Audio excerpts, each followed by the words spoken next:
Alright mga bossing, good morning. Ito yung unang araw na karwas ni Hilux Tamaraw.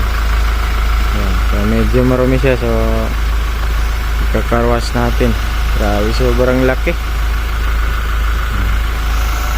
Alright. Tuwang-tuwa yung pamangkin ko. Ayan. Hey Rika. Okay. So alright na mga bossing. Ayan, tapos na siya maligo. Foging-pogi na ulit. Ayan. Wow.